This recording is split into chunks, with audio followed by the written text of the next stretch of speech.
Hi guys, good evening and welcome back once again to the EdWord. I'm your host Eddie, and in tonight's video I'll be discussing what I thought of that latest and very revealing episode of AMC's Fear the Walking Dead.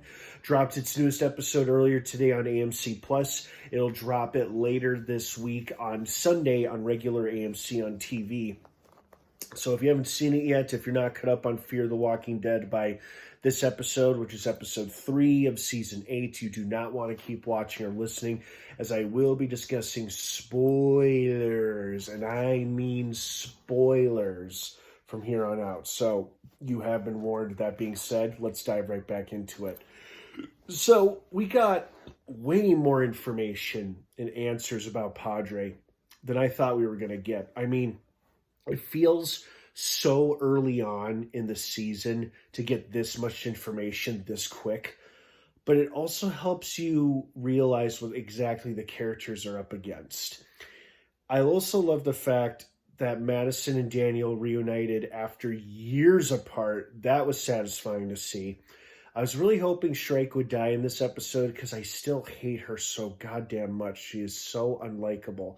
And her brother isn't any better either, who is apparently Padre and not her father like they led everybody else to believe.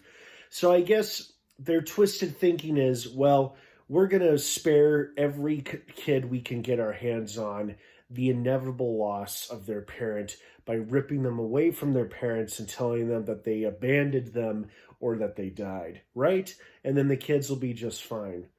I don't understand the twisted logic of it, but then again, they're both clearly nuts and did not handle the loss of their own father very well, if they handled it at all. And they've twisted it into some weird vision for the future. But the good news is that Daniel seems to have an army of angry parents at his back, and they seem determined to find this island and get their kids back once and for all, which is great because it feels like there's a lot of brainwashed children there who need to be reunited and rekindled with their families. So it was interesting kind of seeing our villain's origin story in the flashback scenes of this episode. And then the reveal or the twist that Padre is her brother and not her father, who they made everyone sound like he was still alive, but he wasn't, as we saw him get eaten or bitten upon by walkers, or the carrion, as they call him, carrion. And this episode was really eye-opening regarding the information and the mystery surrounding Padre, what they're about, why they're doing what they're doing. It feels like we got those answers. I'm glad we got these answers.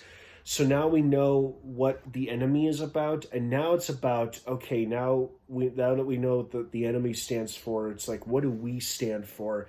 And how are we going to defeat them? You know, it's like a sibling operation with a small army and then all these brainwashed children. And then with all these other people at their back, they hopefully will have enough of a force to take their kids back from these crazies.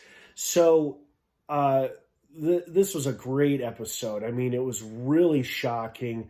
You know, at first I didn't realize who Odessa was, and I'm like, wait, who's this lady in the flashback that we're seeing? Oh, that's the woman from the season 7 finale. This is the one who accused Madison, which Madison owned up to, of taking her daughter. And Madison is the one who put her down for good when she was a walker. So no wonder Dove was pissed at her, understandably so. So now that Madison's image is tarnished in the eyes of the kids whom they were going to save, they need someone else whose image isn't tarnished, like Morgan, if they can find out where the hell he went after escaping that prison van or whatever.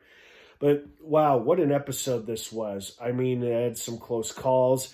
It had some WTF moments. It had some shocking character reveals and some pretty unexpected, cool backstory to our villains of the show. And we had some character reunions that were great, you know, between Madison and June, Madison and Daniel. And so, you know, I'm looking forward to seeing what the rest of the season has in store for us, because this feels like one of the less convoluted seasons that the show has had, because the show has been pretty inconsistent in terms of storytelling and the kind of stories it's told and whatnot. And I feel like this might be one of the better seasons. At least I hope it is. So I've got high hopes for this eighth and final season, as I hope you guys do too. So what did you guys think of the latest episode of Fear? Did you like it? Did you love it? Were you expecting more, expecting less? Do you still want Shrike to die? Because I still want her to die.